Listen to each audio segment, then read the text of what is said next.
eyes when Jesus himself is the author of wisdom? Brethren, when I started searching up these truths, I realized how far I have strayed and how far we as a people have strayed. You see, if we seek after worldly education, this will then mar our true function, our true purpose in this, as we are the last day church. Our true mission is to give the third angel's message as a warning to people, to the world. But get this, how can we give that warning? This is a question. How can we give that warning? Because the warning in Revelation chapter 13, verse, I think 8, mentions Babylon is fallen. Right? That great city. Because she made all nations drink of the wine of the wrath of her fornication. Right? So God is saying, Babylon is fallen. We have to come out of her. And we are supposed to be given this message. Right? We are supposed to be given this message to the world for them to come out of the false theories and systems of the people of the Roman Catholic Church. But we ourselves in the Adventist Church have adopted. You understand? Have adopted these same theories and brought it in our church. Again, I will get to this further on. It mightn't be in this presentation, but another one.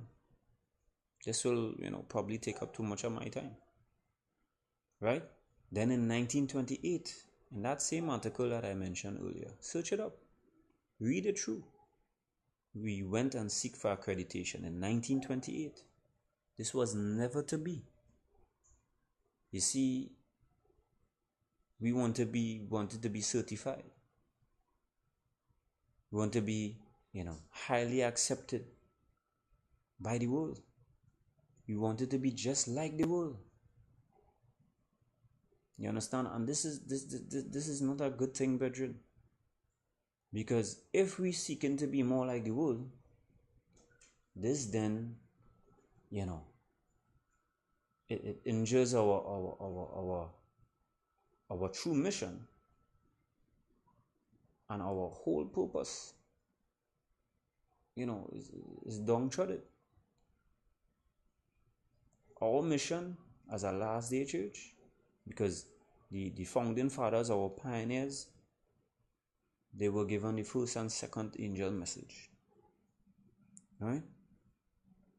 And I saw another angel, that's Revelation 13, verse 6. And I saw another angel fly in the midst of heaven, having the everlasting gospel to preach unto all nations, kindreds, tongues, and people, saying with a loud voice, fear God and give glory to him, for the hour of his judgment is come.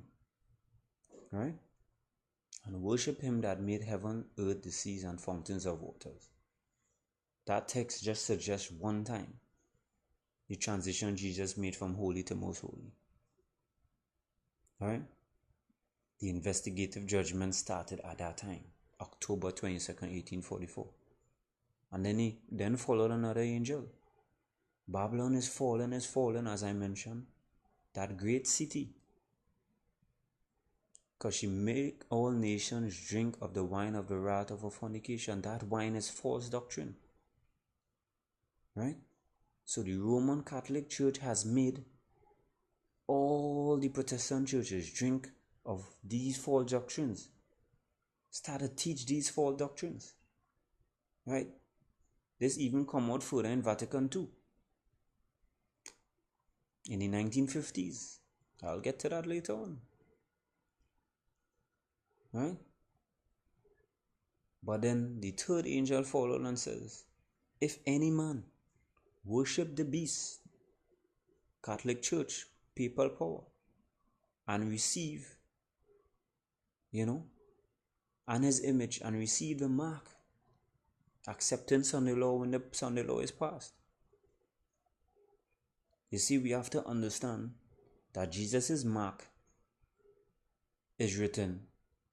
His seal, his mark is the 7-day Sabbath. You can get that in Genesis chapter 2 verse 3. You can get that in Exodus chapter 20 verse 8 and other verses as well. So he has a mark. This day shows that Jesus is the creator of this world. And this day is a day he blessed, he hallowed, and he sanctified. Right? But then we have to understand what is the beast's mark. We know in Bible prophecy that a beast is a kingdom or a nation. We know in Revelation 13, the starting of Revelation 13, that first beast that came out of the sea is the papal power, is the Roman Catholic Church, is the Popery. Right? And then it had another beast coming out of the land, that is the United States of America, an area not so heavily populated. In 1798, United States, started to come up, started to grow, started to form. Protestantism and republicanism as the lamb-like horns. Right? Then we see, the thing is, if a beast is a kingdom or a nation, well, then his mark has to be his day of worship, or his mark of authority. And when you read the Converse Catechism of Catholic doctrine, you see that the Catholic Church has made Sunday their day of worship, their mark of authority.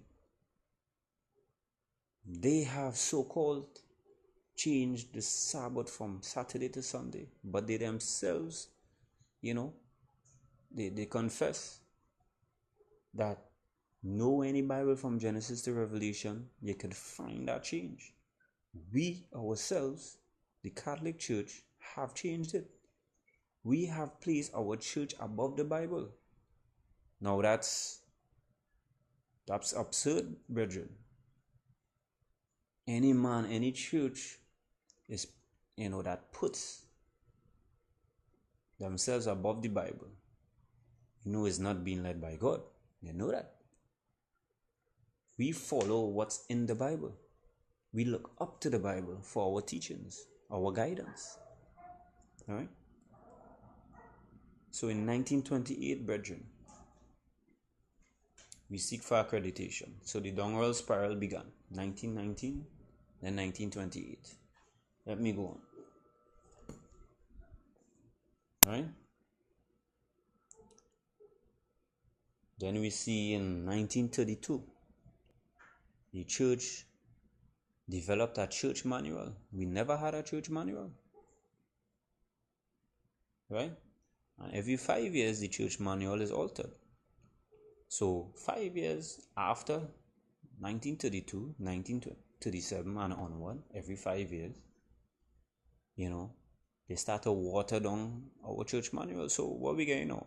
Foolishness. We wasn't even supposed. The Bible is our church manual. This is our manual. All right.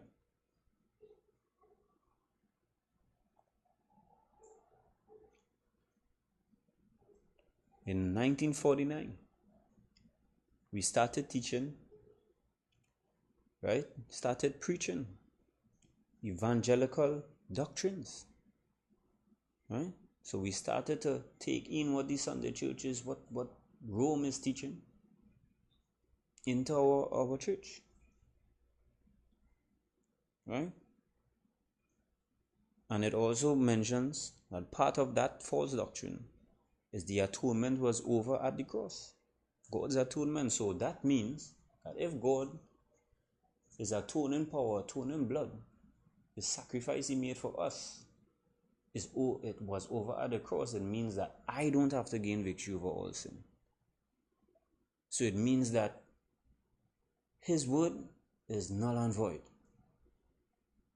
Because he says, when he comes, he who is just, let him be just still. He who is holy, let him be holy still. He who is unholy, let him be unholy still. And he who is filthy, let him be filthy still. So I think Revelation and all of that could be kicked out. But brethren, this is not true. We have to gain victory. You see, the true plan of redemption is to bring us back to the image of God. And that image is perfection. That image reflects God's character. That's Adam and Eve before they sinned. They reflected God's character perfectly. So when we study the sanctuary message and we understand the plan of redemption, we'll see that God is working right now in the most holy place, trying to blot out our sins if we give it to Him. Because if we hold there to it, we're going to perish with it. We have to give it to Him so that He can blot out. So He can place on His scapegoat in the end of the world. That is Satan himself. But brethren, this false theory, so in other words, it's saying we can't get victory over all sin. This is false, brethren. If you start reading this book, Evangelical Earthquake, I started reading that and it's very interesting. It shows an even creeping compromise. You could search up creeping compromise, Evangelical Earthquake, Enemy at the Gate. Right? Reaping the Whirlwind is another one as well. So this shows all the compromises our church, started to take over the years. Even in the 1950s, there was a guy named R.A. Anderson and L.E. Froome, right, in the book Evangelical Earthquake. And these men started to compromise. These men started to side with the evangelical world, right? They started to, more or less kick out our doctrines that distinguish us from the world and started side with them in order to be friends with them. So our doctrines were compromised at that time, in the 1950s, right? So they started, our hymnal that we have now is not really our Adventist hymnal. Yes, it have a few songs that was there before, but some of the songs has been corrupted.